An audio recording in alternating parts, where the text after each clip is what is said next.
Le silence avait une texture. Élise Morel l'avait appris dans la chambre froide où on l'avait confinée. C'était un silence épais, lourd comme une tenture de velours gorgée d'humidité qui étouffait les rares bruits parvenant du reste du château de Montarcy. Parfois, un écho lointain, le claquement d'une porte, la voix indistincte d'un valet dans la cour traversait les murs de pierre, mais il était aussitôt absorbé par le vide de sa solitude. Depuis 17 jours, ce silence était son unique compagnon, plus constant encore que la douleur lancinante qui irradiait de son dos. Les volets de l'unique fenêtre avaient été scellés, non pas cloués, ce qui aurait été trop grossier, mais fermés de l'intérieur et bloqués par une barre de fer transversale dont elle n'aurait jamais eu la force de se défaire. Une pénombre perpétuelle régnait dans la pièce, seulement troublée par le filet de lumière blafarde qui filtrait sous la porte. Un rappel cruel qu'un monde continuait d'exister au dehors, un monde dont elle était désormais exclue. Elle était assise sur le bord du lit, une paillasse rêche recouverte d'un drap de lin usé. Ses mains, autrefois calleuses et agiles, celles d'une fille de tonnelier habituée à polir le bois et à récurer les sols, reposaient sur ses genoux, inertes. Elle fixait un point invisible sur le mur d'en face, là où une tache d'humidité dessinait une carte de contrées inconnues. C'était là que son esprit s'évadait lorsque la réalité devenait insoutenable. Elle imaginait des rivières, des forêts, des villes où personne ne connaissait son nom, où le titre de comtesse de Bellois n'était qu'un son étranger. Le comte Alaric, son époux, l'avait condamnée à cette réclusion après l'humiliation publique. L'échec. C'était le mot qu'il avait craché, sa voix tranchante comme une lame dans le grand hall, devant les serviteurs, au regard baissé, et les quelques parents venus pour le banquet de la récolte. 2 ans de mariage, 2 ans d'un lit froid, de devoirs conjugaux accomplis avec une précision mécanique, dénuée de toute tendresse. 2 ans d'attente vaine, et au bout, le verdict, stérile, inutile. La honte était une brûlure plus profonde que les coups de fouet. Elle se souvenait du jardin, du vent d'automne qui mordait sa peau mise à nu, des regards fuyants des domestiques qu'elle avait jadis dirigés. Elle avait serré les dents, refusant de leur donner la satisfaction d'un cri. Le sifflement de la lanière dans l'air, l'impact sec sur sa chair, encore et encore. Elle n'avait pas pleuré, pas à ce moment-là. Les larmes étaient venues plus tard, dans le noir. Des larmes silencieuses qui coulaient sur ses tempes et se perdaient dans ses cheveux emmêlés. Maintenant, les plaies de son dos commençaient à guérir, mais laissaient des cicatrices en relief, des lignes dures qu'elle sentait sous ses doigts lorsqu'elle se lavait à l'eau glacée du broc posé chaque matin devant sa porte. Personne n'entrait. On lui laissait un plateau avec du pain rassis, un peu de fromage et une cruche d'eau. Assez pour survivre, pas assez pour oublier. Parfois, elle se parlait à voix basse, juste pour entendre un son humain. Elle récitait les noms des villages qu'elle avait connus enfant, à la Fresnay. Elle décrivait les gestes de son père, le parfum de la sciure de chêne, la rudesse des mains de sa mère avant que la fièvre ne l'emporte. C'étaient des souvenirs simples, d'une vie de labeur et de privation, mais qui lui paraissaient aujourd'hui d'une richesse inouïe. Une vie où elle n'était qu'Élise, la fille du tonnelier, et non la comtesse stérile, la déception incarnée. Le comte Alaric de Bellois était un homme taillé dans le roc de ces montagnes. Veuf d'une première épouse qui lui avait donné une fille mort-née, il était obsédé par l'idée d'un héritier mâle pour perpétuer sa lignée, l'une des plus anciennes, mais aussi des plus déclinantes de la région. Il l'avait choisi pour sa jeunesse et sa santé robuste, espérant que son sang paysan serait plus fertile que celui, trop raffiné, de sa première femme. Il avait fait une erreur de calcul, et il ne tolérait pas les erreurs. Un bruit la tira de sa torpeur, pas le cliquetis habituel du plateau déposé au sol, mais des pas lourds, pressés, dans le couloir, puis des voix, une agitation inhabituelle. Le château de Montarcy était un lieu réglé comme une horloge, où rien ne dérogeait à la routine imposée par son maître. Cette effervescence était une anomalie. Élise se leva, le corps raide, et se colla à la porte, l'oreille pressée contre le bois épais. Les voix étaient étouffées, mais elle distingua des bribes de conversation. Le roi Séraphin, en personne, Une visite inattendue. Ses gardes sont dans la cour. Le comte est furieux. Il n'a pas été prévenu. Le roi. Ici, Séraphin d'Aumont, le souverain du royaume voisin, était une figure quasi légendaire. On le disait reclus dans son château d'Argilière depuis la mort de sa jeune reine, 1 an plus tôt. Un homme brisé par le chagrin, qui fuyait sa propre cour et ne s'intéressait plus aux affaires du monde. Sa présence à Montarcy, un domaine secondaire dans une région qu'il dédaignait pour son allégeance fluctuante, était plus qu'improbable. C'était un événement inconcevable. L'agitation à l'extérieur s'intensifia. Élise entendit la voix puissante du comte Alaric, sèche et impérieuse, donnant des ordres. Puis, plus rien. Le silence retomba, mais il était différent. Il n'était plus lourd et stagnant, mais vibrant d'une tension palpable, comme l'air avant un orage. Quelque chose avait changé. Pour la première fois depuis des semaines, une émotion autre que la peur ou le désespoir frémit en elle. Une curiosité, un minuscule grain de sable dans la mécanique implacable de son enfermement. Elle resta longtemps contre la porte, le cœur battant un peu plus vite.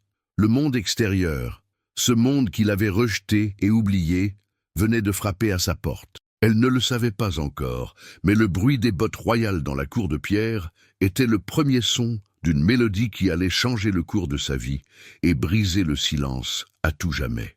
Elle retourna s'asseoir sur son lit, non plus comme une condamnée, mais comme une prisonnière qui, pour la première fois, entendait le lointain murmure d'une clé tournant dans une serrure. L'agitation ne retomba pas complètement.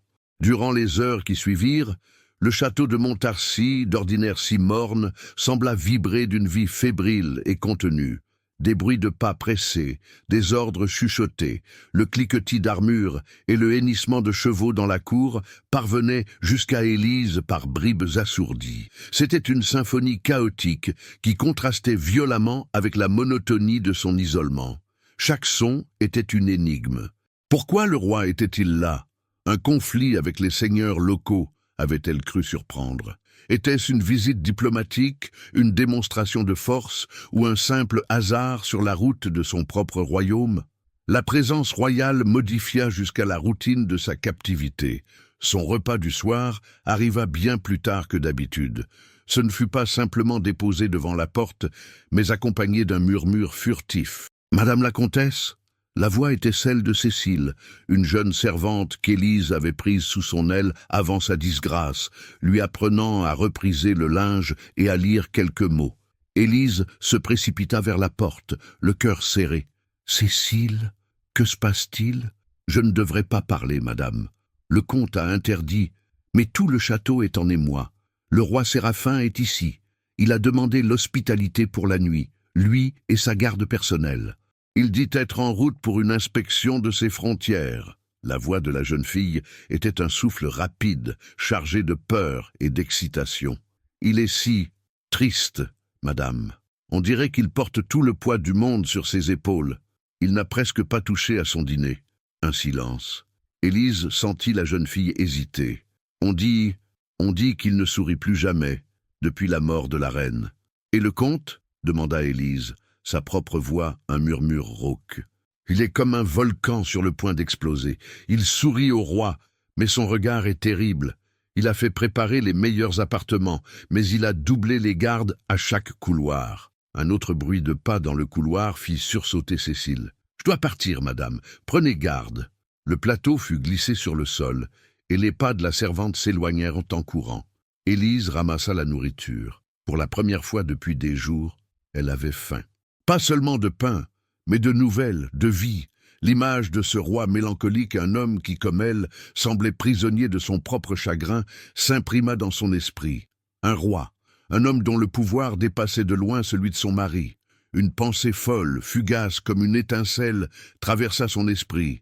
Et s'il pouvait la voir, s'il pouvait savoir, elle la chassa aussitôt. Qui était-elle pour un roi? Une comtesse déchue, une paysanne marquée au fer de l'infertilité. Une honte que l'on cachait derrière une porte verrouillée. La nuit fut longue, le silence revint, mais il était désormais peuplé d'images et de possibilités. Élise ne dormit presque pas. Elle se leva, marcha de long en large dans l'espace exigu, sentant une énergie nouvelle courir dans ses veines. Ce n'était pas encore de l'espoir, plutôt une sorte de rébellion intérieure, une résistance à l'engourdissement qui la gagnait depuis des semaines. Le monde s'était rappelé à elle, et elle ne voulait plus l'ignorer. Au matin, une idée, aussi simple que dangereuse, commença à germer.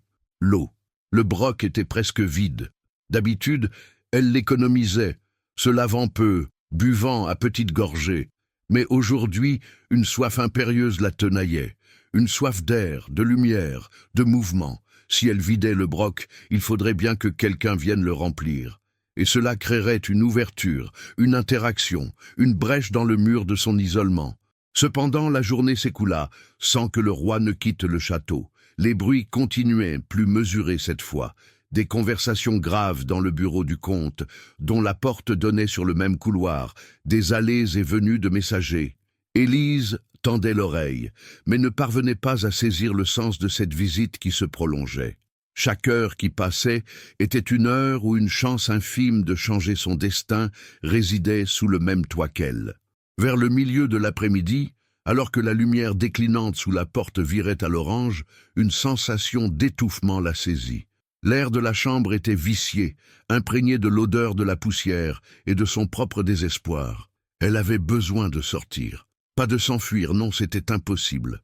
Juste de respirer un air différent, de voir autre chose que ces quatre murs. Elle pensa à la vieille chapelle, au fond du parc, un lieu désaffecté que personne ne visitait jamais. Près de la chapelle se trouvait un ancien puits, presque à sec, mais où l'on pouvait encore tirer une eau trouble et ferrugineuse. Si elle parvenait à sortir de sa chambre, ne serait-ce que quelques minutes, elle pourrait y aller. Personne ne la verrait. C'était un risque insensé. Si elle était découverte, la fureur du comte serait sans limite. Mais l'alternative, rester là, à attendre que sa volonté s'éteigne complètement, lui parut soudain plus terrifiante encore. Elle prit sa décision. Elle ne frapperait pas à la porte, elle n'appellerait pas, elle attendrait la ronde de nuit du garde, ce moment où le couloir était le plus désert. La serrure était vieille, peut-être qu'avec un peu de chance, et l'un des fils de fer qui maintenait le sommier de sa paillasse. L'idée était absurde. Elle n'était pas une voleuse, elle ne savait rien des serrures. Alors, elle fit la seule chose qui était en son pouvoir. Elle renversa la cruche d'eau. Le liquide se répandit sur le sol en pierre, formant une flaque sombre qui refléta un instant son visage déterminé. Puis elle s'assit sur le lit et attendit. Elle ne savait pas ce qu'elle attendait exactement. Une punition, une opportunité, peu importait. L'inaction était rompue. Elle avait posé un acte, si dérisoire soit-il. Et dans le silence de sa prison, cet acte résonna comme un cri de défi. Elle attendrait le matin, le plateau, le moment où la porte s'entr'ouvrirait, et elle verrait. Pour la première fois depuis longtemps, elle ne subissait plus seulement. Elle agissait. L'attente fut une torture. Chaque craquement du plancher dans le couloir, chaque voix lointaine, faisait bondir son cœur dans sa poitrine. La flaque d'eau sur le sol s'était lentement évaporée durant la nuit, ne laissant qu'une auréole sombre sur la pierre, témoignage silencieux de son défi.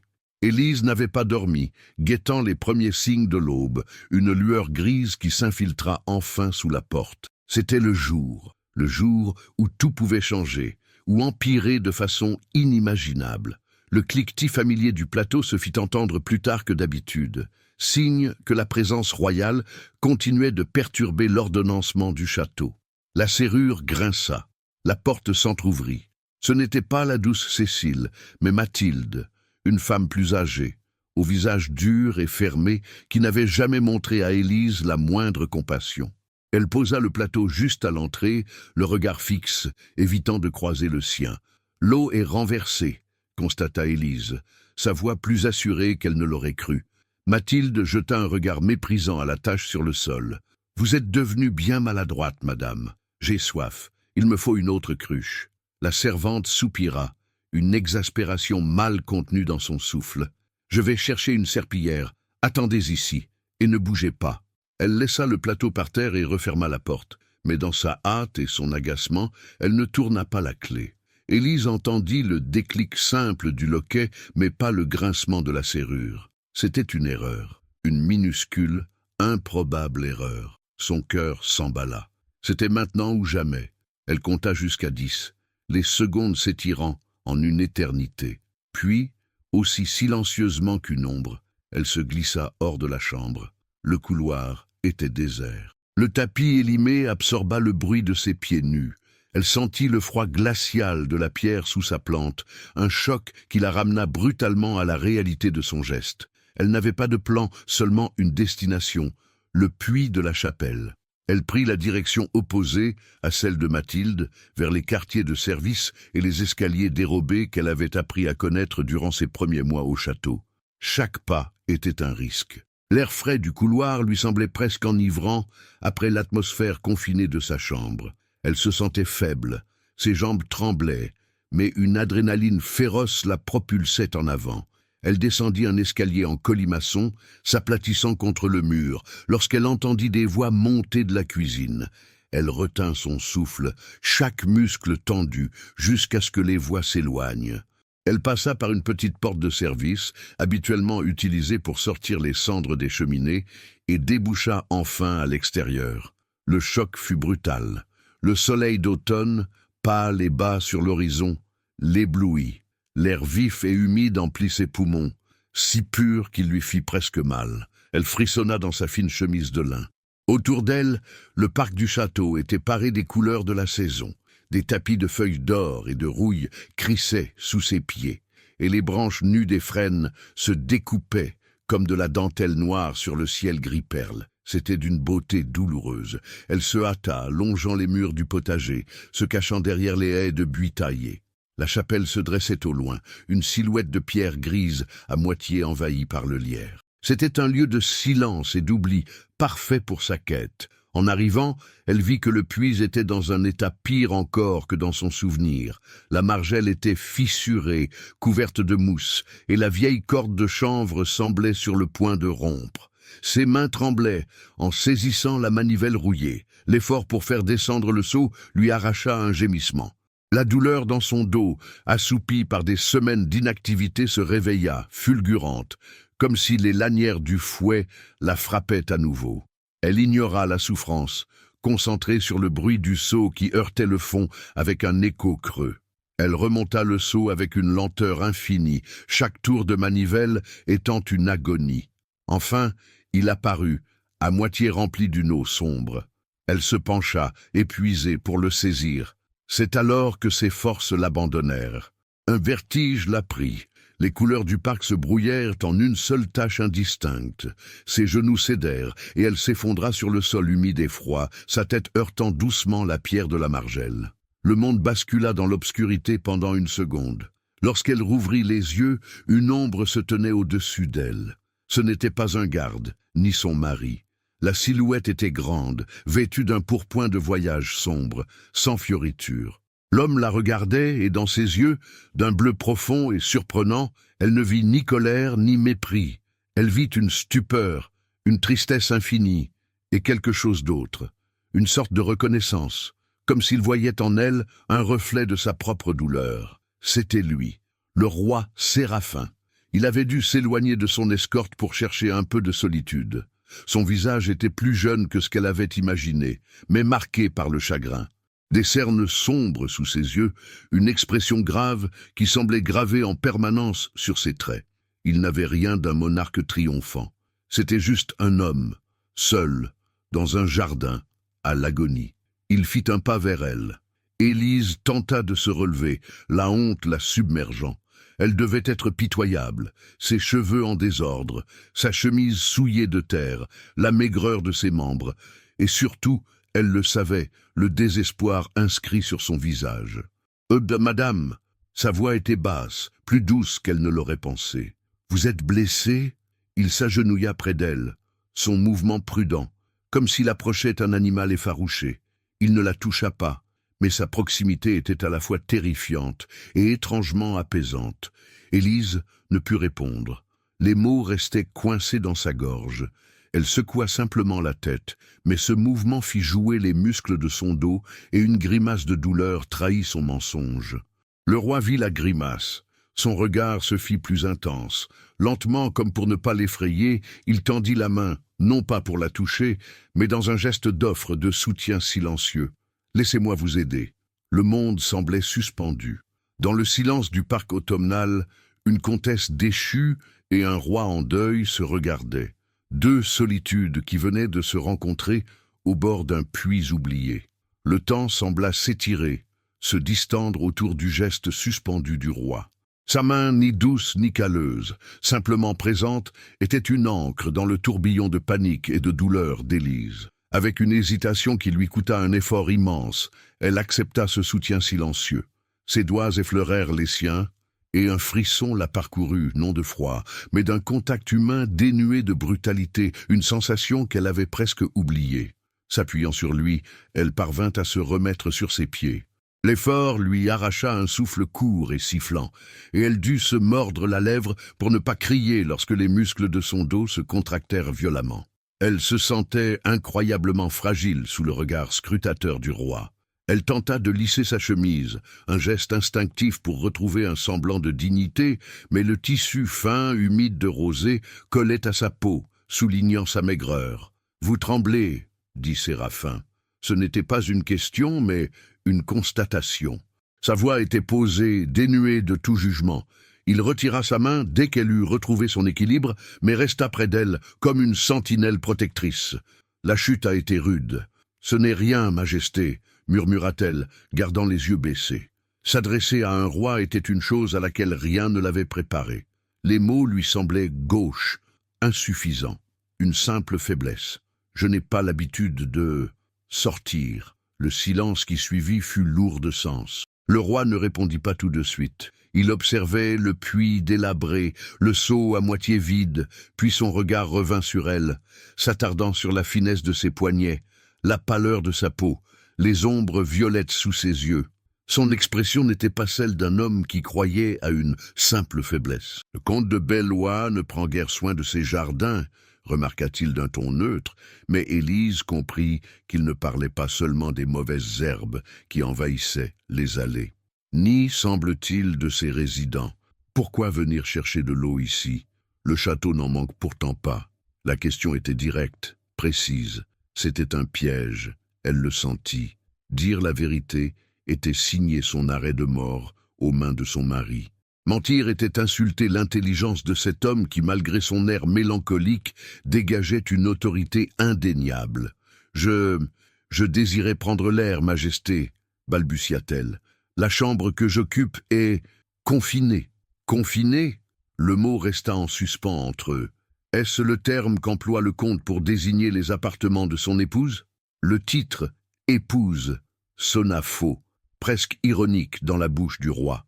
Élise se recula d'un pas, un mouvement instinctif de défense. La peur d'Alaric était une seconde nature, un poison qui circulait en permanence dans ses veines. « Mon mari est un homme exigeant.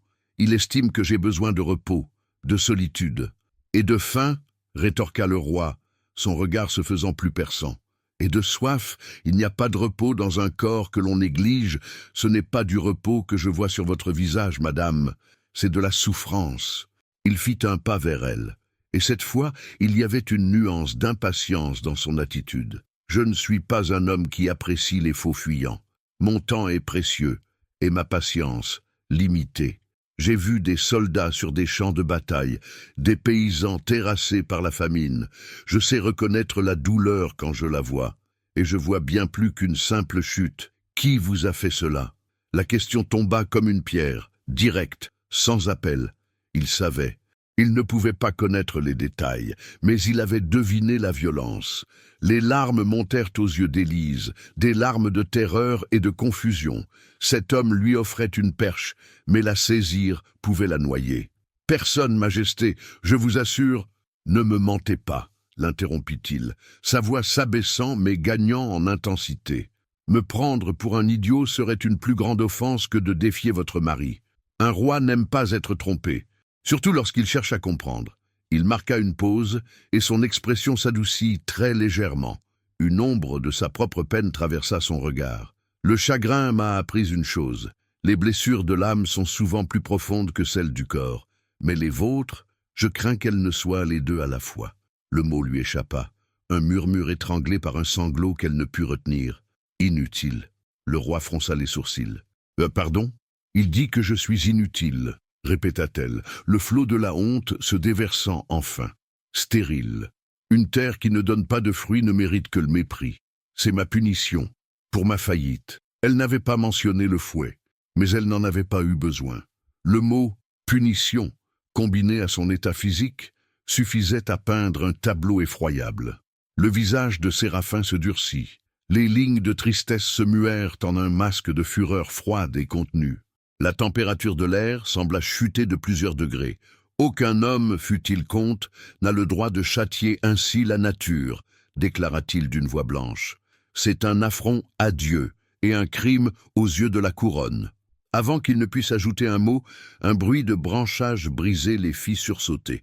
Un des gardes personnels du roi apparut au détour de l'allée, son visage trahissant son soulagement et son inquiétude. « Majesté, nous vous cherchions. Le comte de Bellois s'impatiente. Il souhaite discuter des taxes sur le grain avant votre départ. » Le roi ne quitta pas Élise des yeux. L'interruption semblait l'irriter au plus haut point. Il y avait une bataille silencieuse dans son regard. Puis, il prit sa décision. Il se tourna vers le garde. « Dites au comte que j'arrive, qu'il prépare ses registres et ses doléances. » Le garde salua et disparut. Séraphin se tourna de nouveau vers Élise. L'urgence dictait ses mots. « Retournez à votre chambre, lui ordonna-t-il à voix basse mais impérieuse. Ne dites à personne que vous m'avez vu. À personne, vous m'entendez? Pas un mot. Quelle que soit la question, vous êtes tombé. C'est tout. » Elle hocha la tête, incapable de parler. « Je ne peux rien faire pour l'instant. Pas ici, sous son toit.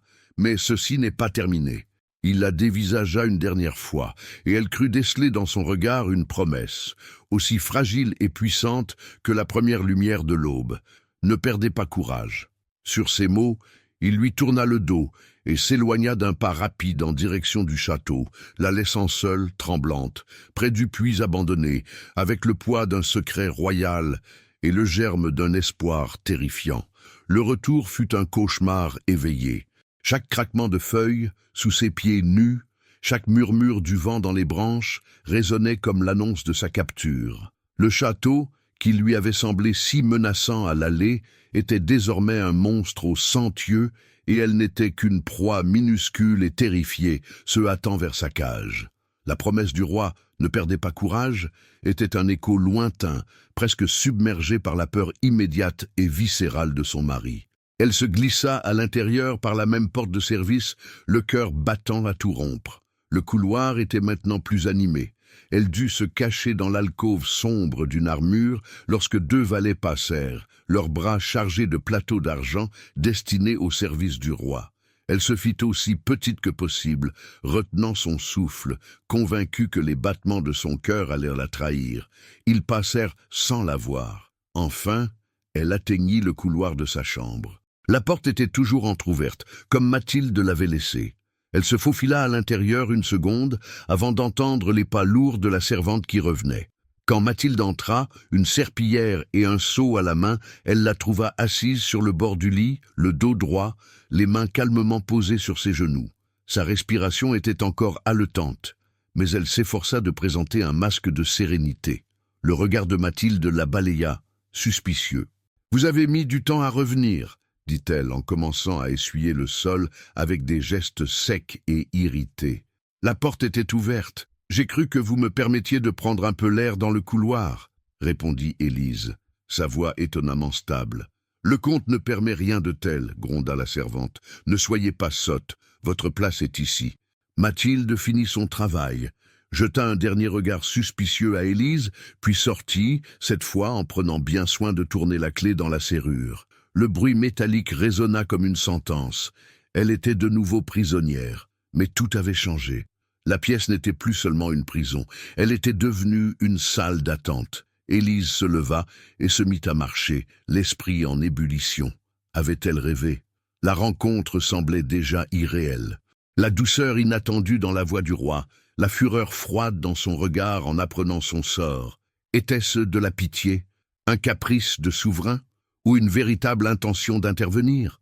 La peur et l'espoir se livraient une bataille acharnée en elle.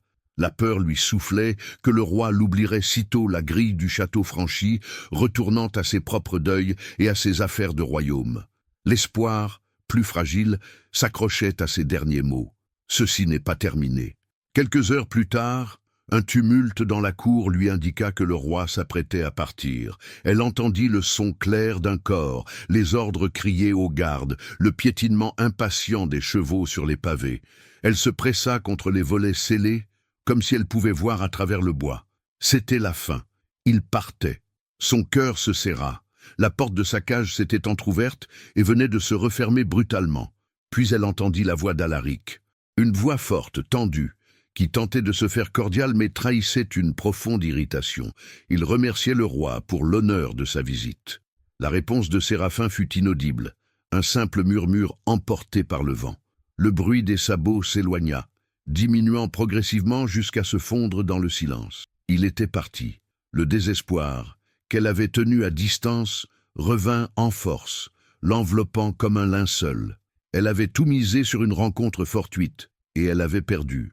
Elle se laissa glisser au sol, le dos contre le mur froid. Les larmes qu'elle avait refusé de verser depuis si longtemps coulèrent enfin, des larmes de rage impuissante et de solitude infinie. Elle était restée dans cette position un long moment, quand un bruit infime la fit sursauter. Un léger grattement contre le bas de sa porte. Elle se figea, écoutant. Puis elle vit une petite ombre blanche glisser sous la porte et s'immobiliser sur le sol poussiéreux. C'était un morceau de papier, plié avec soin. Tremblante, elle rampa jusqu'à la porte et le ramassa. Ses doigts gourds peinèrent à le déplier. Ce n'était pas une lettre. Il n'y avait pas de mots. À l'intérieur se trouvait une seule et unique chose, une plume, mais pas n'importe laquelle. C'était une petite plume d'un blanc immaculé, douce comme du duvet, celle d'une colombe ou d'un cygne. Elle était attachée par un fil de soie bleu roi à une petite fleur séchée, une myosotis, dont le nom populaire lui revint aussitôt en mémoire. Ne m'oubliez pas. Aucun doute n'était possible. La soie bleu roi était la couleur de la maison d'Aumont. Le message était clair, silencieux, mais d'une puissance inouïe. C'était l'œuvre de Cécile, elle en était certaine, qui avait dû agir sur l'ordre discret d'un des hommes du roi. Ne perdez pas courage. La plume, symbole de légèreté, de liberté, d'une lettre à venir, la fleur une promesse. Élise serra le précieux message dans sa paume. Ce n'était pas un rêve, ce n'était pas de la pitié passagère. Le roi Séraphin n'avait pas oublié. Il avait quitté le château, mais il avait laissé derrière lui un fil invisible, une promesse tangible qui la reliait désormais au monde extérieur. Elle se releva, les larmes avaient cessé de couler. Son dos lui faisait encore mal, les murs étaient toujours aussi oppressants, mais elle n'était plus seule. Dans le silence de sa cellule, elle tenait dans sa main une plume et une fleur, les armes les plus fragiles et les plus puissantes qu'on lui ait jamais données. Elle ne savait pas quand ni comment, mais elle savait maintenant, avec une certitude qui réchauffait son âme, que le roi reviendrait pour elle. La partie ne faisait que commencer. Les jours qui suivirent le départ du roi s'étirèrent en une succession de semaines lentes et grises. L'automne perdit ses couleurs flamboyantes, cédant la place à la nudité de l'hiver. Le vent du nord se mit à gémir autour des tours du château, et une pluie fine et glaciale s'installa, transformant le parc en un bourbier mélancolique. À l'intérieur des murs, l'atmosphère était devenue plus glaciale encore. Le comte Alaric était un orage sur pattes. Depuis sa chambre, Élise entendait les éclats de sa fureur. Des portes qui claquaient avec une violence inouïe, des objets brisés et surtout sa voix, un grondement sourd qui résonnait dans les couloirs, réprimandant un valet pour une peccadille, un cuisinier pour un plat trop salé. La visite royale l'avait laissé dans une humeur exécrable. Il était évident pour tous que le roi Séraphin ne l'avait pas honoré de son respect, mais plutôt de son mépris, à peine voilé. Alaric, dont l'orgueil était la seule richesse, ruminait cet affront, et sa colère rejaillissait sur tout le château. Élise devint la cible silencieuse de cette rage. Un soir, alors qu'elle était assise dans le noir, elle entendit des pas lourds s'arrêter juste devant sa porte. C'était lui. Elle retint son souffle. Alors, la stérile, sa voix, étouffée par le bois, était chargée de venin. « Te plais-tu dans les ténèbres ? C'est ta juste place. » Un ventre vide dans une chambre vide. Il attendit une réponse qu'il savait ne pas pouvoir venir. Elle resta immobile, le cœur battant la chamade, serrant contre sa poitrine le petit sachet de lin où elle avait caché la plume et la fleur. « Le roi est parti », continua-t-il, comme s'il devinait ses pensées les plus secrètes. « Les grands hommes ne s'attardent pas sur le sort des créatures insignifiantes. Il t'a oublié. Tout le monde t'a oublié. Tu n'es rien.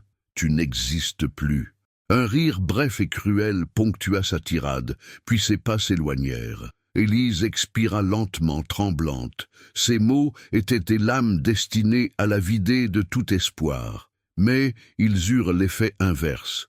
Sa cruauté ne faisait que renforcer la valeur de la promesse du roi.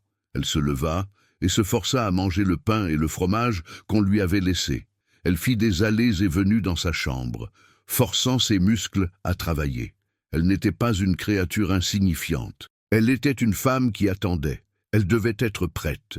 Pourtant, les semaines se transformèrent en 1 mois, puis en 2. L'hiver s'installa pour de bon, couvrant le monde d'un manteau de givre. Le doute, comme une mauvaise herbe tenace, commença à s'insinuer dans son esprit. Et si Alaric avait raison? Si le roi, accablé par ses propres soucis, avait renoncé à une entreprise si compliquée et si scandaleuse? Le petit sachet de lin semblait perdre un peu de sa magie, devenant un simple souvenir d'une rencontre improbable. C'est au cœur de ce découragement naissant que le second message arriva. Une nuit, un murmure à peine audible se fit entendre à sa porte. « Madame la comtesse, c'est moi, Cécile. » Élise se précipita. « Que se passe-t-il » Un marchand est venu de la capitale du roi. Il a remis une lettre au comte et une autre pour moi, de la part d'un cousin qui travaille aux cuisines royales. Sa voix était un souffle d'excitation. Mais il y avait ceci pour vous, caché dans un pain. Un bruit de papier glissait sous la porte. Élise le saisit. C'était une note, écrite à la hâte sur un mauvais papier. Il n'y avait que quelques mots. La reine-mère est souffrante. Sa Majesté requiert des dames de compagnie. Patience, le sceau suivra. La reine-mère. Le prétexte. C'était donc vrai. Le plan était en marche. La patience. Ce mot, si simple, devint son mantra. Elle le répéta encore et encore, une prière silencieuse qui ravivait la flamme de son espoir. Et puis, un matin, alors que la neige tombait à gros flocons silencieux, un son inhabituel déchira le silence hivernal. Une trompette, claire, puissante, impérieuse. Elle ne venait pas des gardes du château. Sa sonorité était différente, plus riche. Bientôt, tout le château fut en émoi. Des pas coururent dans toutes les directions. Des ordres furent criés. Même à travers ses murs, Élise sentait la panique et la confusion qui s'emparaient de Montarcy. Elle se plaqua contre la porte, tendant l'oreille de toutes ses forces. Elle entendit le pont-levis s'abaisser dans un grincement de chaînes rouillées, puis le martèlement de plusieurs chevaux entrant dans la cour. Une voix de héros, forte et solennelle, s'éleva, dominant le chaos. De par la volonté de Sa Majesté, le roi Séraphin d'Aumont, souverain des terres du Nord, protecteur des vallées d'Argilière, ouvrez au nom du roi. Un silence de mort suivit l'annonce, puis la voix d'Alaric tendue, furieuse, mais forcée de se contenir. Pour quelle raison le roi nous honore-t-il d'une nouvelle ambassade? La réponse du héros fut si claire qu'Élise aurait cru qu'il se tenait à ses côtés. J'apporte un décret royal. Sa Majesté le roi Séraphin, dans sa grande sollicitude pour sa mère bien-aimée, la reine douairière Isabelle, dont la santé décline, a décrété que les plus nobles dames des fiefs environnants se devaient de lui prêter assistance et compagnie. À ce titre, il convoque à sa cour, au château d'Argilière, la comtesse Élise de Bellois, dont la piété et la douceur lui ont été rapportées. Le souffle d'Élise se coupa. C'était là, la déclaration, publique, officielle, inattaquable.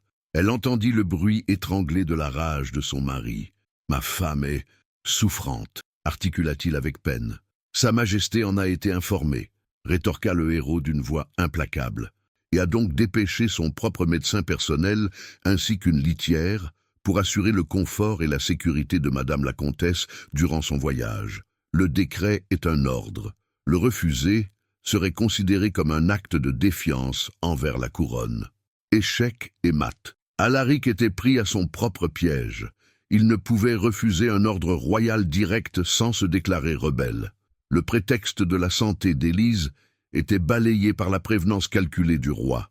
Un long silence pesa sur la cour. Puis Élise entendit un son qui la fit frissonner. C'était le bruit d'une clé, non pas dans la serrure de sa porte, mais dans la grande serrure du couloir menant à son aile. Pour la première fois depuis des mois, la lumière allait se faire. Son geôlier venait lui ouvrir, non par pitié, mais par contrainte. Le roi n'était pas revenu pour elle. Il avait envoyé son pouvoir. Le grincement de la clé dans la serrure fut le son le plus assourdissant qu'Élise ait jamais entendu. Il fut suivi d'un silence pesant, puis la porte s'ouvrit lentement, dévoilant non pas une fente de lumière, mais un flot aveuglant qui la fit reculer, une main devant les yeux. Quand sa vue s'accoutuma, elle le vit.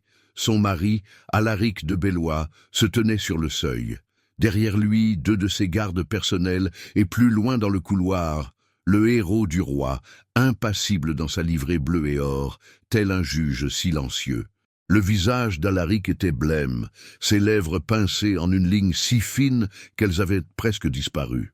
Une veine pulsait à sa tempe. C'était le visage d'un homme contraint d'avaler un poison mortel goutte à goutte. Ses yeux, 2 éclats de silex, la fixèrent avec une haine si pure, si concentrée, qu'elle en sentit le froid physique. Il s'attendait à la trouver brisée, en haillons, peut-être même folle.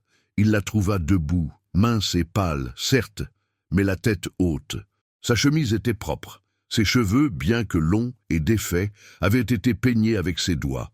Dans son regard, il ne vit pas la terreur suppliante qu'il escomptait, mais une dignité calme, une force nouvelle et insondable qui le prit au dépourvu. Il entra dans la pièce, et l'odeur du cuir, du musc et de sa propre fureur emplit l'espace confiné. Les gardes restèrent sur le seuil, bloquant toute retraite. « Le roi vous réclame », dit-il, chaque mot ciselé dans la glace. Sa voix était basse, presque un sifflement, pour que seule elle puisse l'entendre. Une fantaisie de souverain. Il se lassera vite de son nouveau jouet. Élise ne répondit pas. Elle se contenta de le regarder, et ce silence, ce refus de se soumettre à sa provocation, l'enragea plus encore que ne l'auraient fait des cris ou des larmes. Il fit un pas de plus, s'approchant si près qu'elle pouvait sentir son souffle sur son visage. « Vous croyez avoir gagné ? Vous n'êtes qu'un pion dans son jeu contre moi. Quand il en aura fini, il vous jettera. Et où irez-vous, Élise ? Qui voudra d'une épouse souillée qui a abandonné son foyer ? L'Église ne vous pardonnera pas. La société vous bannira. Vous me reviendrez à genoux, et je serai là pour vous accueillir. » Sa main se leva, et pendant une fraction de seconde, elle crut qu'il allait la frapper, défiant la présence même des envoyés royaux. Mais sa main s'arrêta à quelques centimètres de sa joue, tremblante de la violence qu'elle contenait. Il ne pouvait pas maintenant, pas ici. « Allez !» siffla-t-il en abaissant sa main. « Allez jouer à la grande dame à la cour. Amusez-vous bien. Le retour n'en sera que plus dur. » Il se détourna brusquement et sortit. « Emmenez-la !» lança-t-il par-dessus son épaule au héros. Le héros s'avança, accompagné d'un homme plus âgé, au visage bienveillant, vêtu de robe sombre. Le médecin du roi. « Madame la comtesse !» dit le héros avec un respect impeccable, ignorant superbement la scène qui venait de se jouer. « Nous sommes à votre service. Permettez-moi de vous présenter Maître Eliane, le médecin de Sa Majesté. Il veillera sur vous. » Maître Eliane s'inclina. « Madame, le roi s'inquiète pour votre santé. Avez-vous besoin d'une assistance immédiate ? » « Je vais bien, maître, » répondit Élise, sa propre voix la surprenant par sa fermeté. « J'ai seulement besoin de lumière et d'air. » Sortir de cette chambre fut comme une nouvelle naissance. Le couloir lui parut immense, les tapisseries aux couleurs passées d'une richesse éblouissante. En descendant le grand escalier, les serviteurs s'écartaient sur son passage, les yeux baissés, un mélange de peur et de curiosité sur leur visage. Elle croisa le regard de Mathilde, qui la fusilla de haine, puis celui de Cécile, qui se tenait à l'arrière-plan, les yeux brillants de larmes de joie. Un imperceptible hochement de tête fut tout ce qu'elles purent échanger, mais ce fut suffisant. La grande porte du château était ouverte sur la cour enneigée. La lumière blanche était presque douloureuse, mais Élise l'accueillit comme une bénédiction. Au centre de la cour se tenait la litière royale, une cabine de bois sculptée et de velours bleu portée par deux magnifiques chevaux blancs.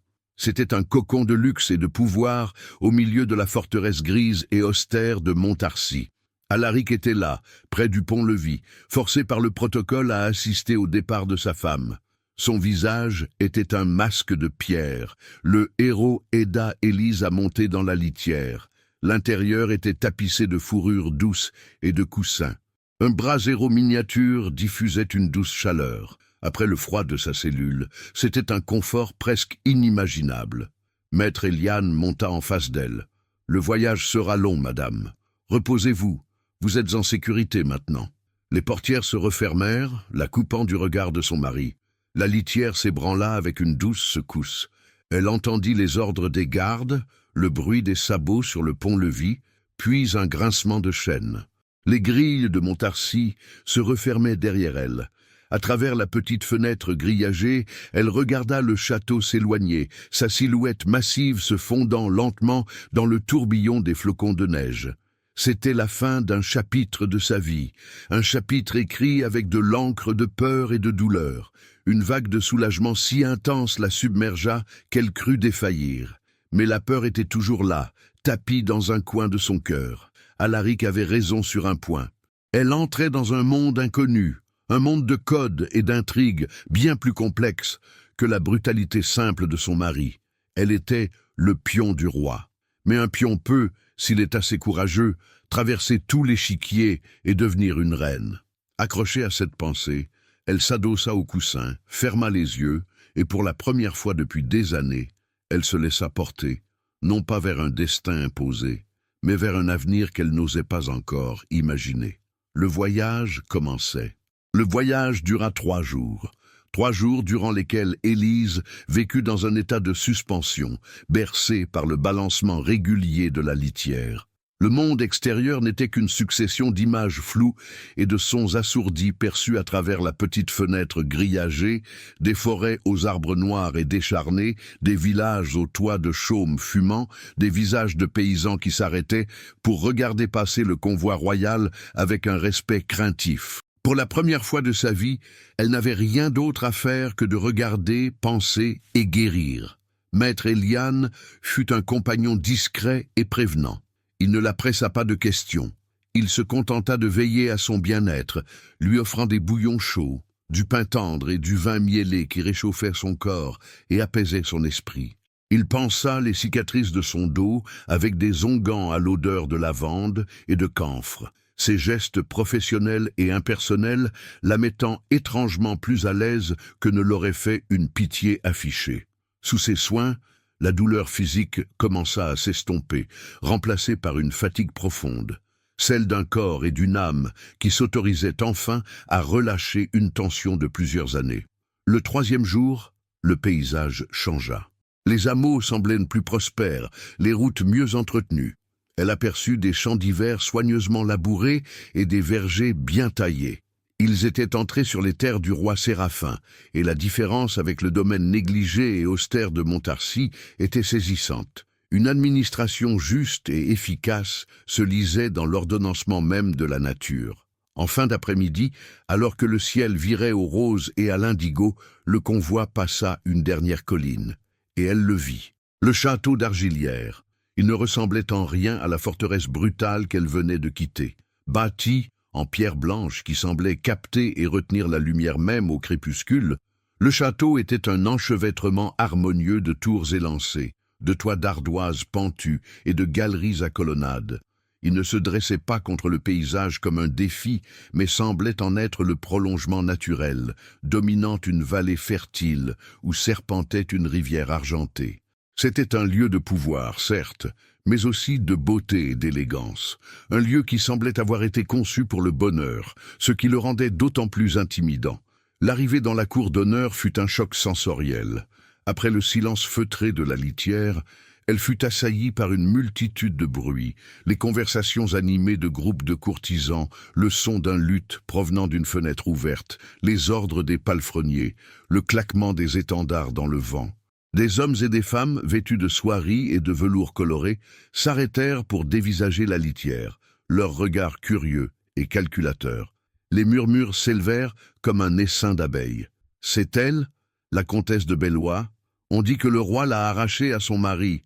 Regardez comme elle est simple. » Quand la portière s'ouvrit, Élise se sentit nue sous le feu de ses regards. Elle portait encore la simple robe de voyage qu'on lui avait fournie, une robe de laine grise, propre et chaude, mais qui semblait misérable comparée aux tenues extravagantes qui l'entouraient.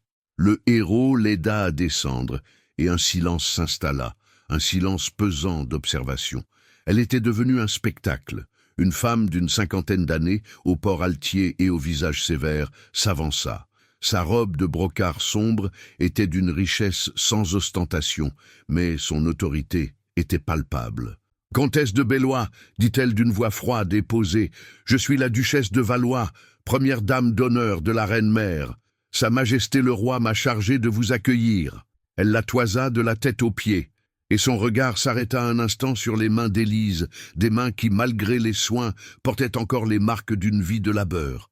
Un imperceptible haussement de sourcils trahit sa pensée. « Vous devez être épuisé par votre voyage, » continua la duchesse sans la moindre trace de chaleur dans sa voix. « Vos appartements sont prêts. Vous serez logé dans l'aile ouest, près de Sa Majesté la Reine-Mère. Vos devoirs commenceront demain, après vous être présenté à elle. Pour l'heure, reposez-vous. Une servante vous apportera une tenue plus appropriée. » Le mot « approprié » était une critique à peine voilée. Élise se sentit rougir, mais elle se força à soutenir le regard de la duchesse. « Je vous remercie, madame la duchesse. » Guidée par une jeune servante qui n'osait pas la regarder, Élise traversa des couloirs immenses, passant devant des portraits d'ancêtres royaux aux regards sévères et des salles où des groupes de nobles la suivaient du regard en chuchotant. Montarcy était une prison de pierre et de silence. Argilière, elle le comprenait déjà, était une prison de verre et de murmures. Sa chambre était plus grande et plus luxueuse que tout ce qu'elle avait jamais connu. Un grand lit à baldaquin, une cheminée où crépitait un bon feu, une fenêtre donnant sur les jardins intérieurs, recouverts d'une fine couche de neige. C'était magnifique et terriblement solitaire. La servante déposa une cruche d'eau chaude, fit une rapide révérence et disparut, refermant la porte derrière elle. Le silence se fit. Un silence différent de celui de sa cellule, mais tout aussi profond. Élise s'approcha de la fenêtre. En bas, dans les allées éclairées par des lanternes, des couples se promenaient en riant. Elle était au cœur du royaume, dans le plus beau château qu'elle puisse imaginer, sous la protection d'un roi. Elle était sauvée. Pourtant, elle ne s'était jamais sentie aussi seule, aussi étrangère. Elle avait échappé à la brutalité d'un homme, pour être désormais exposée au jugement de 1000 autres. La bataille de Montarcy était terminée, mais la guerre d'Argilière ne faisait que commencer. Le sommeil ne vint pas facilement. Élise passa une grande partie de la nuit assise près de la cheminée, regardant les flammes danser, son esprit tourbillonnant de pensées contradictoires.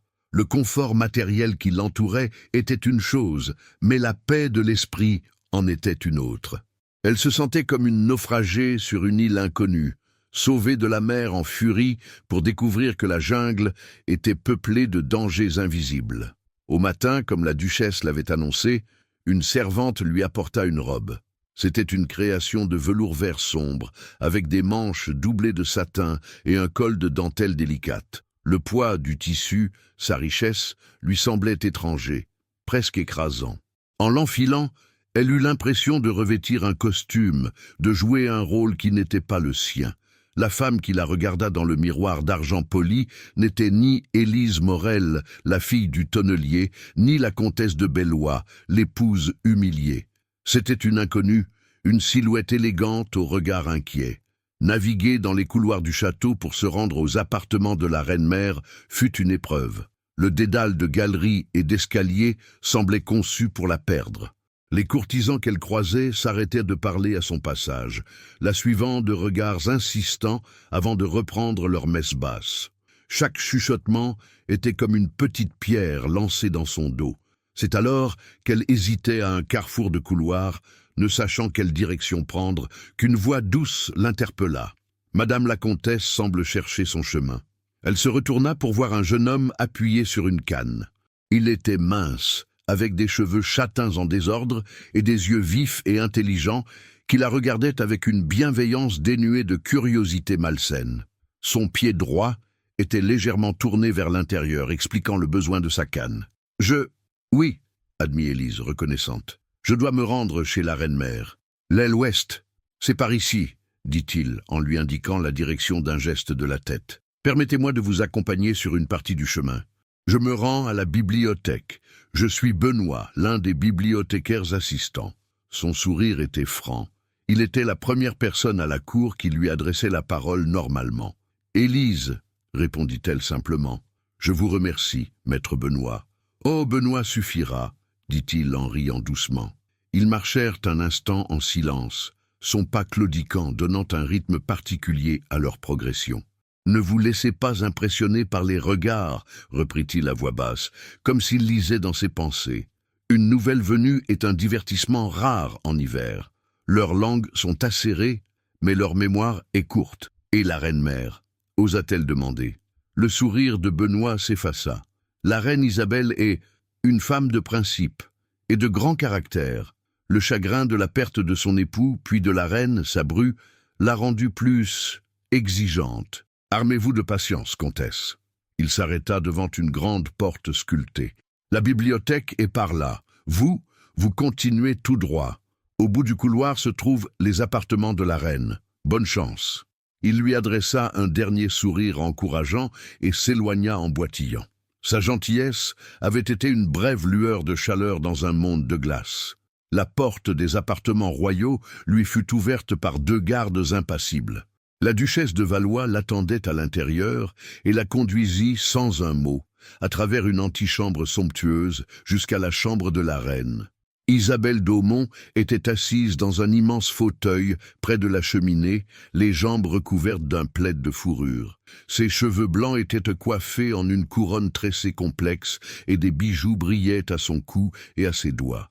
Elle n'avait rien d'une femme malade et frêle. Son dos était droit, son regard noir et perçant, et son visage, bien que ridé, était empreint d'une volonté de fer. « Alors, la voilà !» dit la reine d'une voix qui n'avait rien de faible. La paysanne que mon fils a jugée digne de déranger la paix de ce château. Élise fit une profonde révérence, le cœur battant. « Votre Majesté, relevez-vous, je veux vous voir. » Élise obéit, gardant les yeux baissés. « Regardez-moi, » ordonna la reine. Élise leva les yeux et affronta son regard hostile. « On vous dit stérile, est-ce vrai ?» La question brutale la frappa comme un coup de poing. « C'est ce que mon mari prétendait, Majesté. Ne jouez pas les martyrs avec moi. Votre mari est un homme de lignée ancienne. Son seul devoir est d'avoir un héritier. Votre seul devoir était de le lui donner. Vous avez failli. Et maintenant, au lieu de vous retirer dans un couvent pour prier pour vos manquements, vous venez ici, semer le scandale à la cour de mon fils. » « Le roi m'a convoqué, » répondit doucement Élise. « Je ne suis venue que par obéissance à son décret. »« L'obéissance » ricana la reine. « Vous appelez cela de l'obéissance? Dites plutôt de la séduction. Mon fils est un homme vulnérable, aveuglé par le chagrin. Une femme rusée peut facilement exploiter une telle faiblesse. Quelle sorcellerie avez-vous utilisée pour l'apitoyer ainsi? Aucune, Majesté. Je n'ai rien demandé. » Vous n'avez rien eu à demander.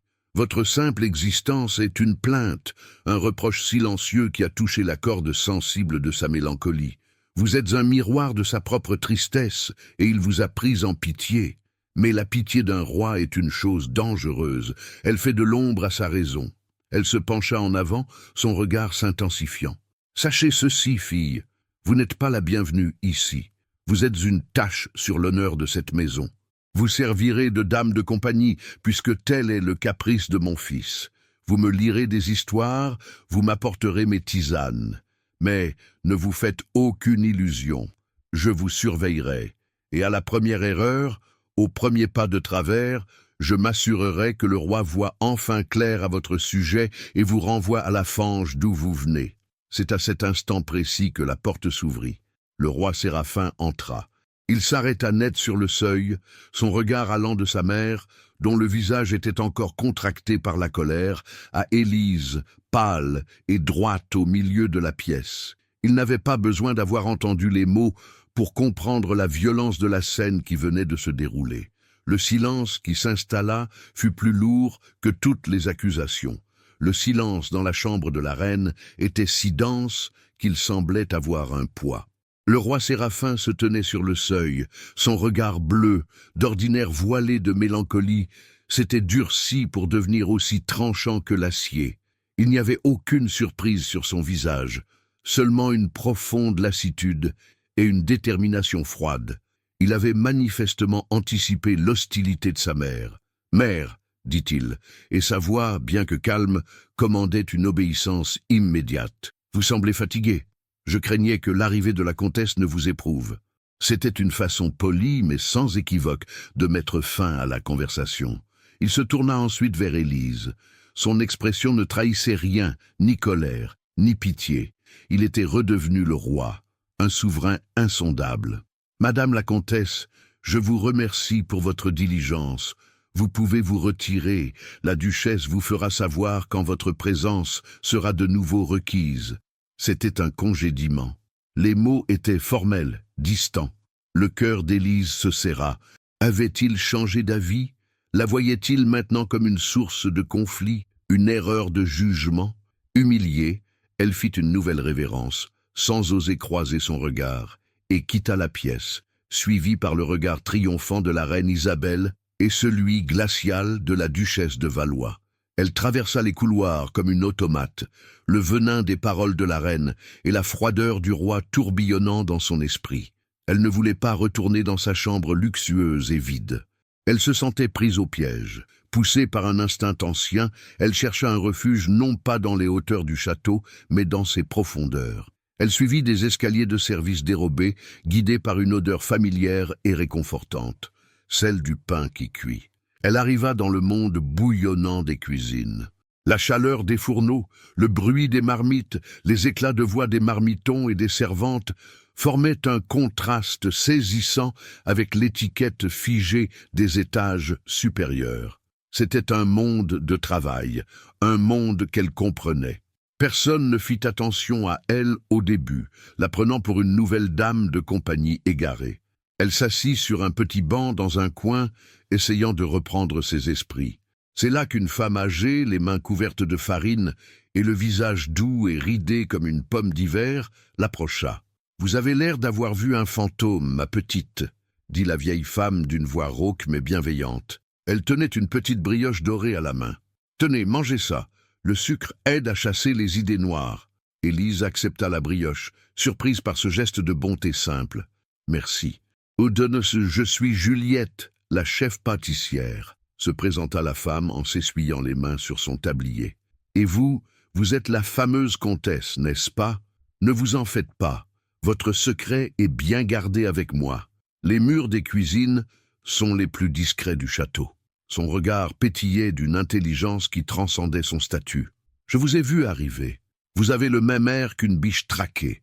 Je connais cet air-là. » Elle releva légèrement la manche de sa robe, laissant entrevoir sur son avant-bras une cicatrice ancienne, fine et blanche, qui ne pouvait avoir été faite que par un coup de cravache. L'aristocratie a plusieurs manières de marquer son bétail, parfois avec le fer, parfois avec les mots.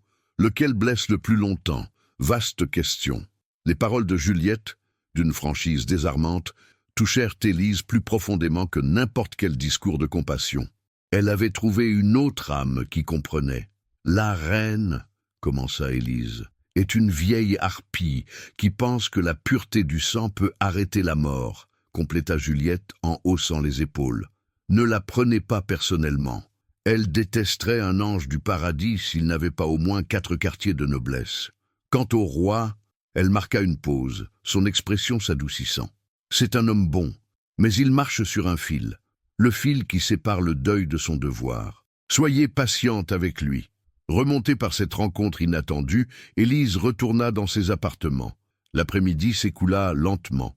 Elle attendait une convocation de la duchesse pour être renvoyée au service de la reine, une perspective qui la glaçait d'effroi. Mais à la place, ce fut un page en livrée royale qui frappa à sa porte en fin de journée. « Madame la comtesse, Sa Majesté le roi demande à vous voir. » Dans la bibliothèque, le cœur battant, elle suivit le page. Benoît n'était pas là. La bibliothèque était un havre de paix, silencieux et baigné d'une douce lumière orangée provenant des milliers de reliures en cuir. Le roi se tenait près d'une haute fenêtre, regardant la neige tomber sur les jardins. Il s'était changé et portait une simple chemise de lin et un pourpoint sombre, sans aucun des attributs de sa royauté. Il semblait plus jeune, plus accessible. Quand il se tourna vers elle, la froideur de la matinée avait disparu, remplacée par une expression de regret sincère. « Comtesse », commença-t-il d'une voix basse, « je vous dois des excuses. » Élise fut si surprise qu'elle ne sut que répondre. « Je n'aurais pas dû vous exposer à la véhémence de ma mère sans vous y avoir préparé. Je vous demande pardon pour sa dureté. »« Votre Majesté ne me doit aucune excuse, » murmura-t-elle. « Elle est votre mère, et elle est la reine. » « Elle est une femme endurcie par le chagrin et la peur, » corrigea-t-il. « Elle a perdu son mari, puis elle a vu la femme que j'aimais s'éteindre en quelques mois. Elle a peur de toute nouvelle attache, de tout ce qui pourrait perturber l'ordre fragile de sa vie et de la mienne. Elle voit en vous non pas une femme en détresse, mais une complication. » Il fit quelques pas vers elle. « Mais sa peur ne dicte pas mes décisions. Je vous ai fait venir ici, Élise, et vous êtes sous ma protection. » Ces mots ne sont pas vains. Son utilisation de son prénom pour la première fois créa une connexion, un lien qui transcendait leur rang. « Je ne vous congédie pas, » continua-t-il, comme s'il avait lu dans ses craintes les plus profondes. « Et je ne vous abandonnerai pas à son humeur. Votre rôle auprès d'elle n'est qu'un prétexte, vous le savez. Votre véritable tâche, ici, est de vous reconstruire, de reprendre des forces. De vous souvenir que vous êtes plus que le titre qu'on vous a donné, ou la faute qu'on vous a imputée. » Il la regarda droit dans les yeux, et pour la première fois depuis son arrivée, elle vit de nouveau dans son regard la lueur qu'elle avait aperçue près du puits, une compassion profonde, une compréhension silencieuse. « Je vous ai promis de ne pas vous oublier. Cette promesse tient toujours. Quoi que ma mère ou ma cour puisse dire, votre place est ici. Aussi longtemps que vous le jugerez nécessaire. » Est-ce clair? Sa voix était douce, mais sa parole avait la force d'un serment. Pour Élise, ce fut comme si le soleil perçait enfin les nuages. La peur ne s'était pas envolée, mais elle n'était plus seule pour l'affronter. La promesse du roi fut le socle sur lequel Élise commença, pierre par pierre, à reconstruire sa vie. Les jours prirent un nouveau rythme.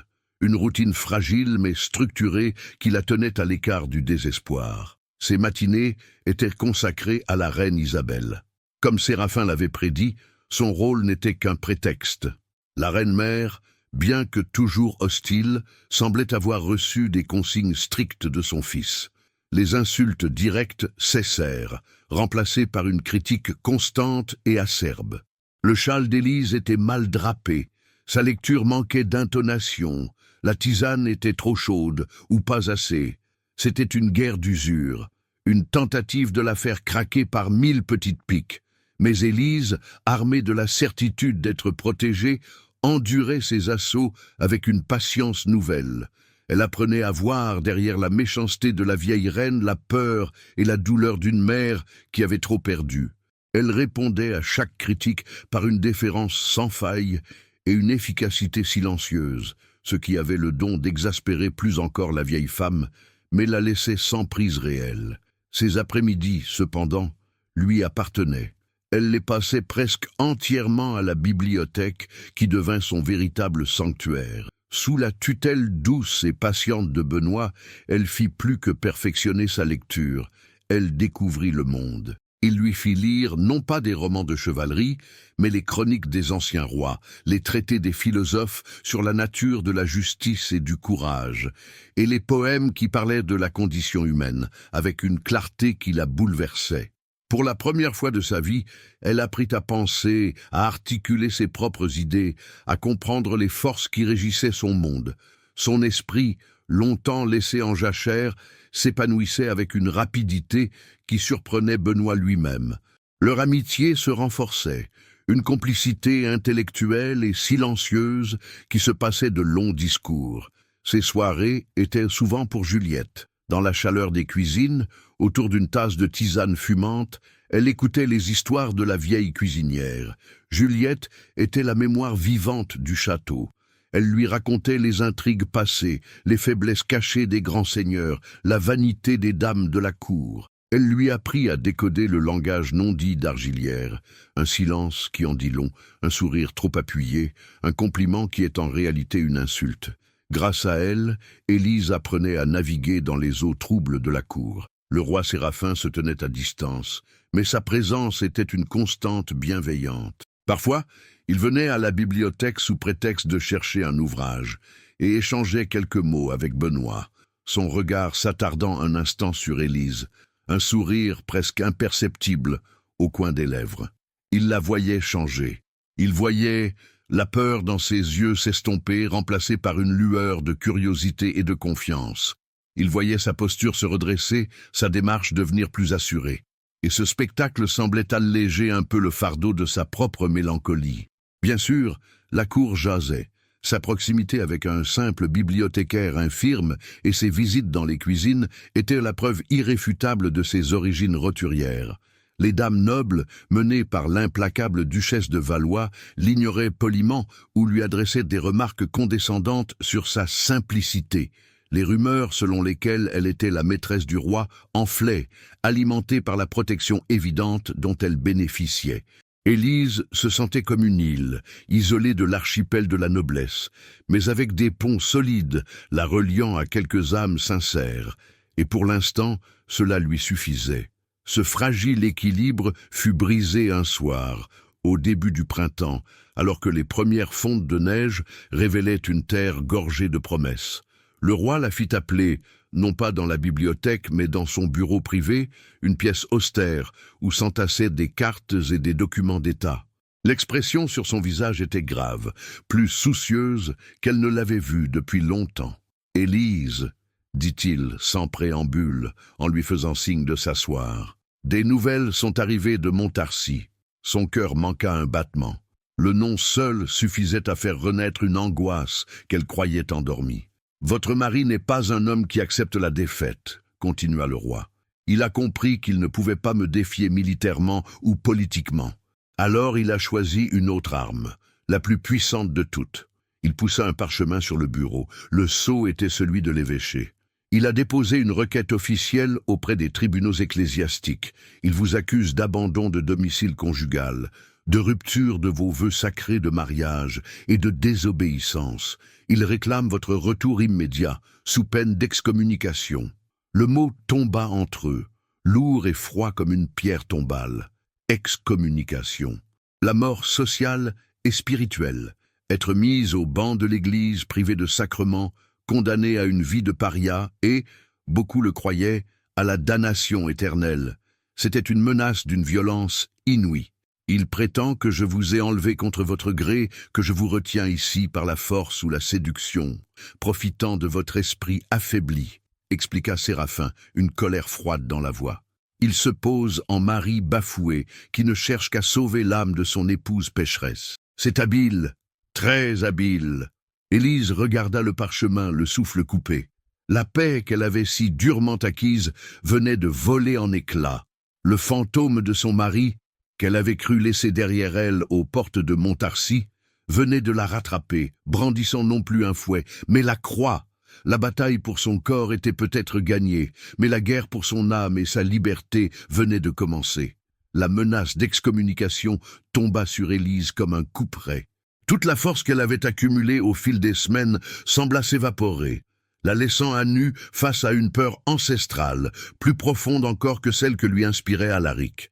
On pouvait échapper à un mari cruel, mais comment échapper à la colère de Dieu? L'Église était une autorité absolue, sa parole, une vérité divine. Être rejeté par elle signifiait une damnation non seulement dans l'au-delà, mais aussi dans le monde des vivants. Personne n'adresserait plus la parole à une excommuniée, personne ne lui donnerait de travail, de pain ou de refuge. C'était une mort lente et solitaire. « Je dois y retourner », murmura-t-elle, la voix brisée. C'était la seule conclusion logique, la seule issue possible. « Je ne peux pas vous causer un tel tort, Majesté. Entrer en conflit avec l'Église à cause de moi, Ce serait un scandale qui affaiblirait votre couronne. Et pour moi, je ne peux pas être chassée de la lumière de Dieu. » Elle se leva, prête à accepter son sort, à se sacrifier pour éviter une catastrophe plus grande. C'était le rôle qu'on lui avait toujours assigné, celui de l'effacement. Non, le mot du roi fut sec, impérieux. Il se leva à son tour et la contourna pour se placer entre elle et la porte, comme pour lui barrer le chemin du retour vers sa prison. N'y pensez même pas. Ce serait lui donner la victoire sur un plateau d'argent. Sa voix était dure, non pas contre elle, mais contre l'injustice de la situation. Pensez-vous vraiment que Dieu se réjouit de la souffrance d'une de ses créatures? Croyez-vous que l'Église, dans sa sagesse, a été créée pour servir d'instrument de vengeance à des maris violents et orgueilleux? Alaric n'utilise pas la foi, Élise. Il l'utilise comme un bouclier pour cacher sa propre cruauté. Se soumettre à ce chantage, c'est laisser le mal triompher sous le masque de la piété. Je refuse. Sa conviction était si puissante qu'elle ébranla la terreur d'Élise. « Mais comment lutter ?» demanda-t-elle, le désespoir tintant encore sa voix. « Sa parole contre la mienne, un compte respecté contre une femme qu'il a déjà fait passer pour désobéissante et stérile. Ils ne me croiront jamais.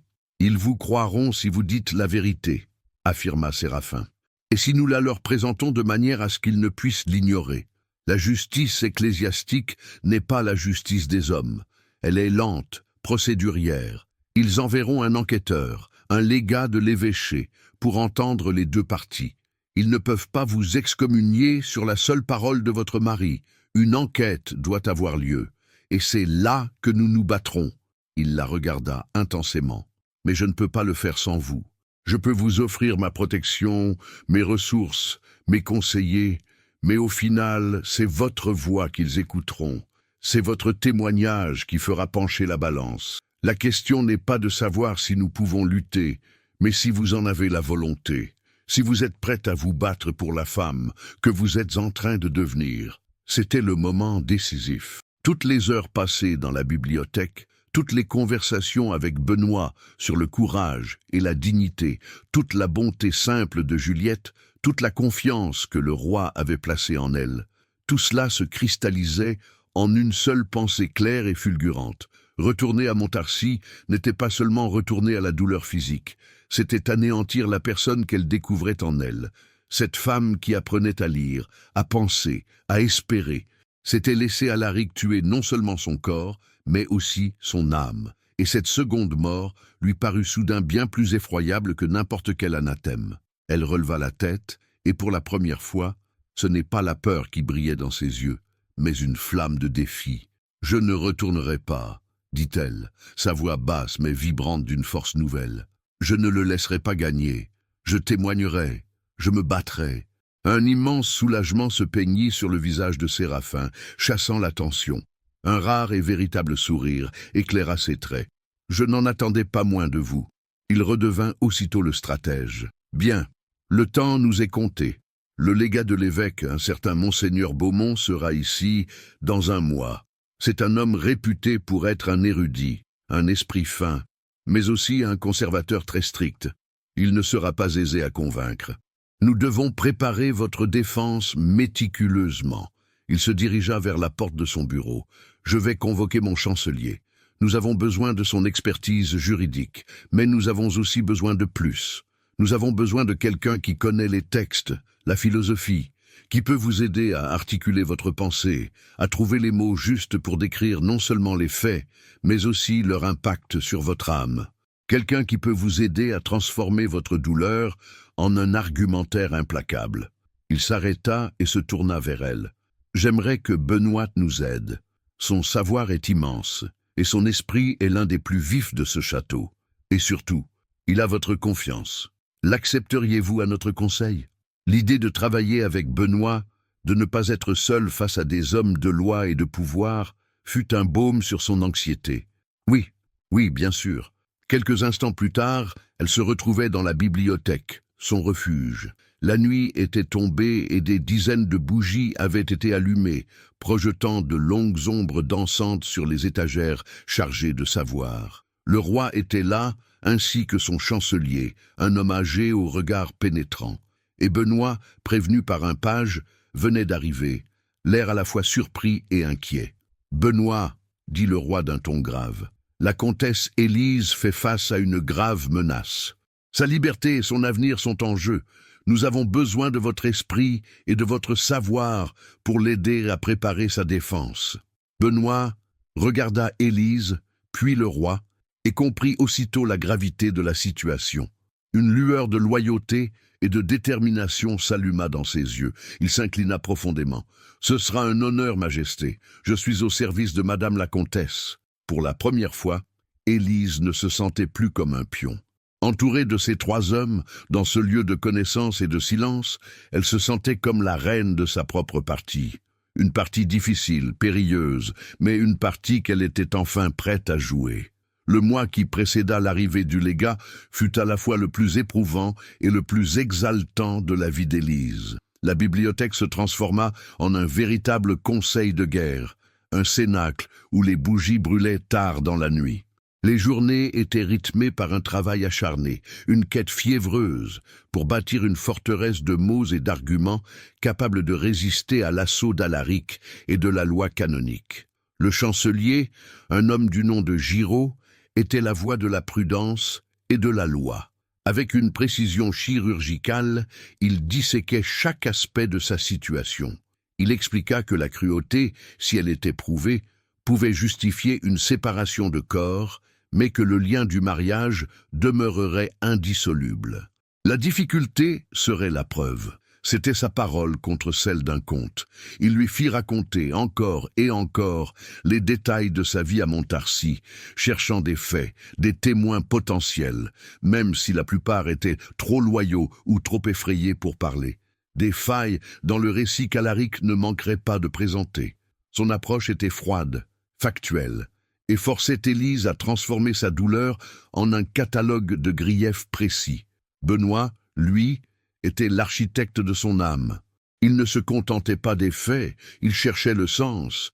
Il passait des heures avec elle, non pas à l'interroger, mais à discuter. Il lui apportait des textes de théologiens qui affirmaient que le mariage était un sacrement d'amour et de respect mutuel, et non un contrat de servitude. Il lui montra comment les lois de Dieu ne pouvaient cautionner la déshumanisation d'une de ses créatures. Il l'aida à trouver les mots justes, non pas ceux d'une victime qui se plaint, mais ceux d'une femme digne qui réclame justice. « Ce n'est pas votre incapacité à enfanter que vous devez défendre, Élise », lui expliqua-t-il un après-midi, alors qu'elle luttait pour verbaliser la profondeur de son humiliation. « C'est son refus de vous voir comme autre chose qu'un ventre. Ce n'est pas vous qui avez rompu le vœu sacré, c'est lui, en le vidant de toute charité, de toute humanité. Votre départ n'était pas un acte de désobéissance, mais un acte de préservation. Vous aviez le devoir de sauver l'âme qu'il cherchait à détruire. Grâce à lui, sa honte se mua en une juste colère et sa peur en une résolution calme et réfléchie. Séraphin était le gardien de cet effort collectif. Sa présence, souvent silencieuse, était un rappel constant de l'enjeu. Il écoutait attentivement, posant parfois une question qui allait au cœur du problème, suggérant une ligne d'argumentation que le chancelier, trop ancré dans la loi, n'avait pas vue. Mais c'est surtout son soutien indéfectible qui nourrissait le courage d'Élise. Il la voyait non plus comme une créature fragile à protéger, mais comme une alliée, une combattante. Le respect mutuel qui naissait entre eux était palpable, un courant sous-jacent qui donnait à leur séance une intensité particulière. Une nuit, pourtant, la pression devint trop forte. Après une journée particulièrement difficile, où le chancelier l'avait forcé à revivre en détail l'épisode de l'humiliation publique, Élise sentit ses défenses céder. Elle s'enfuit de la bibliothèque, cherchant de l'air, et se retrouva dans les jardins du cloître, glacée sous la lumière de la lune. Les larmes, si longtemps contenues, se mirent à couler. Elle se sentait comme une usurpatrice, une paysanne essayant de jouer un rôle trop grand pour elle. Comment pouvait-elle espérer convaincre un prince de l'Église? Elle entendit des pas dans la neige. C'était Séraphin. Il s'approcha d'elle sans un mot et lui tendit son propre manteau doublé de fourrure. Le doute est un ennemi aussi redoutable que votre mari, dit-il doucement. Je ne suis pas sûr d'y arriver, avoua-t-elle dans un souffle. Je ne suis personne, Majesté. Juste une fille de tonnelier. Qui suis-je pour défier un ordre établi depuis des siècles? Vous êtes Élise, répondit-il simplement, comme si ce nom contenait en lui-même toutes les justifications nécessaires. Il se tint à côté d'elle, regardant la lune. Quand ma femme est morte, j'ai cru que mon monde s'était arrêté. Le roi en moi voulait continuer à régner, à paraître fort. Mais l'homme voulait juste s'asseoir dans le noir. Pendant des mois, j'ai cru que cette obscurité était mon lot, ma pénitence. J'étais un roi, avec tout le pouvoir imaginable, et pourtant j'étais prisonnier de mon propre chagrin. Il se tourna vers elle, et dans la lumière argentée, elle vit une vulnérabilité qu'il ne montrait jamais.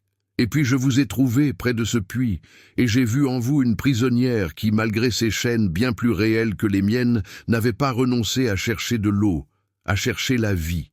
Vous m'avez rappelé, ce jour-là, que même dans la plus profonde obscurité, il y a un devoir de se battre pour la lumière. Votre combat, Élise, est aussi devenu un peu le mien. Vous n'êtes pas seule. Ce moment de vulnérabilité partagée créa un lien plus fort que toutes les promesses de protection. Ce n'était plus un roi et sa protégée. C'étaient deux âmes qui se reconnaissaient dans leurs blessures et dans leur désir de guérir. Le jour de l'arrivée de Monseigneur Beaumont, une clarté froide et hivernale baignait le château. Une procession solennelle traversa les grilles. Le légat dans une litière noire, flanqué de clercs et de gardes en livrée épiscopale. Toute la cour s'était rassemblée pour assister à son arrivée, consciente de l'importance de l'événement. Élise regardait depuis la fenêtre de la bibliothèque, son cœur battant à un rythme lourd et régulier. Elle vit Monseigneur Beaumont descendre de sa litière. C'était un homme grand et maigre, au visage ascétique et au regard d'une intelligence redoutable, qui balaya la cour d'un air qui ne laissait transparaître aucune émotion. La peur pinça le cœur d'Élise, une dernière fois. Puis elle sentit la présence de Benoît à ses côtés, et un peu plus loin, celle du roi. Elle n'était pas seule, elle prit une profonde inspiration. Elle avait trouvé sa voie. Il était temps de s'en servir. La bataille allait commencer. Le grand hall d'audience du château avait été aménagé pour l'enquête. Des tapisseries sombres avaient été tendues sur les murs, absorbant la lumière et le son, créant une atmosphère solennelle et pesante. Monseigneur Beaumont était assis au centre, sur une chaise haute aux allures de trône, ses clercs de part et d'autre, prêts à gratter de leurs plumes le verdict de la journée. Le roi Séraphin était présent. Non pas en tant que roi, mais en tant que témoin principal, assis sur un simple banc, son visage impénétrable. D'un côté de la salle se tenait le comte Alaric, vêtu d'un noir austère, le visage empreint d'une tristesse calculée. De l'autre, Élise, dans une simple robe grise accompagnée de Benoît. Alaric fut le premier à parler. Sa voix était posée, pleine d'une douleur maîtrisée. Il parla de son mariage comme d'un havre de paix, de son espoir déçu d'avoir un héritier, mais il insista sur le fait que son affection pour son épouse n'en avait jamais été diminuée. Il décrivit sa mélancolie, son esprit fragile. Il insinua, avec une habileté redoutable, que le roi, dans sa propre solitude, avait projeté son chagrin sur sa femme et l'avait convaincu de le quitter, un acte de pitié mal avisé qui mettait en péril son âme. Il se présenta comme un mari aimant, prêt à pardonner, ne demandant rien d'autre que le retour de son épouse égarée pour l'aider à trouver le chemin du salut. C'était un discours brillant de duplicité, un chef-d'œuvre de manipulation qui fit hocher la tête à plusieurs des clercs présents. Puis, ce fut le tour d'Élise. Quand elle se leva, un silence de mort tomba sur l'assemblée. Elle sentit des centaines d'yeux posés sur elle. Elle croisa le regard d'Alaric, qui la fixait avec un avertissement silencieux, puis celui de Séraphin, qui lui transmit un courage muet. Elle prit une profonde inspiration et commença à parler. Sa voix n'était pas forte, mais elle était d'une clarté parfaite, portant jusqu'au fond de la salle. Elle ne cria pas, n'accusa pas. Elle raconta, « Monseigneur, mon mari prétend que le sacrement qui nous lie est un sacrement d'amour. Et je suis d'accord avec lui, commença-t-elle, surprenant l'audience. Mais l'amour, comme nos saints pères nous l'enseignent, est un acte de charité, de respect, de don de soi. L'amour ne peut exister dans le mépris. Or, ma vie à Montarcy n'a été qu'un long apprentissage du mépris.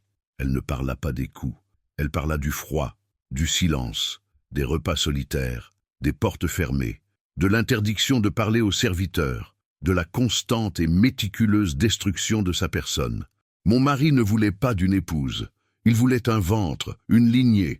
Quand ce ventre est resté vide, je ne suis plus devenu qu'une faillite, un objet inutile, et le châtiment que j'ai reçu ne fut pas celui d'un mari cherchant à corriger une faute, mais celui d'un propriétaire se débarrassant d'un bien défectueux. Elle marqua une pause, son regard fixé sur Beaumont. Le lien du mariage est sacré, monseigneur. Mais est-il plus sacré que la vie et l'âme que Dieu nous a données? Quand un foyer devient une prison, quand un mari devient un geôlier, quand le silence et la peur remplacent la prière et l'affection, le sacrement n'est-il pas déjà brisé? Non pas par celui qui fuit pour survivre, mais par celui qui a transformé un lieu saint en un lieu de désolation. Elle parla enfin du roi. Sa majesté ne m'a pas enlevé. Il m'a trouvé alors que j'étais au plus bas, cherchant de l'eau à un puits abandonné parce que j'avais été privé de tout. Il n'a pas agi en séducteur, mais en souverain chrétien, offrant sa protection à la plus humble de ses sujettes. Le scandale, monseigneur, n'est pas qu'un roi ait fait preuve de compassion. Le scandale, c'est qu'un comte, sous le couvert de son nom et de sa piété, ait pu créer une telle détresse. Elle conclut d'une voix ferme. Je ne demande pas l'annulation de mon mariage. Je demande le droit de vivre. Je ne suis pas revenu sur mes vœux. J'ai choisi de ne pas laisser mon âme mourir. Quand elle eut fini, personne ne bougea. Elle avait transformé son procès en celui d'Alaric. Monseigneur Beaumont la fixa longuement, son visage toujours aussi impénétrable. Il se retira pour délibérer avec ses clercs. L'attente fut une éternité. Quand il revint, il se racla la gorge et prononça son jugement. « Le saint sacrement du mariage est indissoluble, commença-t-il d'une voix solennelle. La peur saisit Élise. Cependant, il impose des devoirs aux deux époux. Le premier de ces devoirs est la charité chrétienne. » Son regard se posa, dur comme le roc, sur le comte Alaric. Il a été démontré à cette cour que le comte de Bellois a manqué à son devoir de charité et de protection envers son épouse. Il a créé un environnement de détresse morale et physique incompatible avec la nature sacrée du mariage. Par conséquent, si le lien ne peut être rompu, la cohabitation ne peut être imposée. Il rendit son verdict. J'ordonne une séparation de corps et de biens. La comtesse Élise de Bellois n'est pas tenue de retourner au domicile conjugal. En raison des circonstances exceptionnelles et de son rang, elle est placée, jusqu'à nouvel ordre, sous la protection et la responsabilité directe de la couronne. La requête du comte est rejetée. Un murmure de stupeur parcourut la salle. C'était une victoire totale. Alaric devint livide, sa mâchoire se contracta, mais il dut s'incliner devant le verdict. Humilié, vaincu, il quitta la salle sans un regard pour personne. Plus tard ce soir-là, Élise se tenait sur un balcon surplombant les jardins enneigés, respirant l'air froid de sa liberté nouvelle. La neige avait cessé de tomber, et des milliers d'étoiles brillaient dans un ciel d'encre. Séraphin la rejoignit. Ils restèrent un long moment en silence, côte à côte. « C'est fini » dit-il doucement. « Oui » répondit-elle. Elle n'était plus comtesse de Bellois de fait, juste de nom. Elle n'était pas non plus Élise Morel. Elle était simplement Élise. « Ma mère a demandé à vous voir demain, » dit Séraphin. « Je crois qu'elle souhaite vous parler de ses rosiers. C'est sa version d'un traité de paix. » Élise sourit, un vrai sourire qui illumina son visage. « Et maintenant » demanda-t-elle, osant pour la première fois interroger l'avenir. Séraphin se tourna vers elle. Le poids du deuil semblait s'être allégé sur ses épaules, remplacé par une lueur d'espoir. « Maintenant, » dit-il, sa voix basse et pleine d'une promesse douce, « vous allez apprendre à connaître les rosiers de ma mère. Vous allez continuer à lire tous les livres de la bibliothèque avec Benoît. Vous allez manger les brioches de Juliette. Et vous allez découvrir qu'après le plus long des hivers, le printemps finit toujours par arriver. Et j'aimerais, si vous le voulez bien, être là pour le voir avec vous. » Ce n'était pas une déclaration d'amour, mais c'était bien plus. C'était une invitation à partager une vie. En regardant le roi solitaire, elle comprit qu'elle n'avait pas seulement trouvé le courage de s'appartenir, elle avait trouvé un endroit où, enfin, elle pouvait appartenir.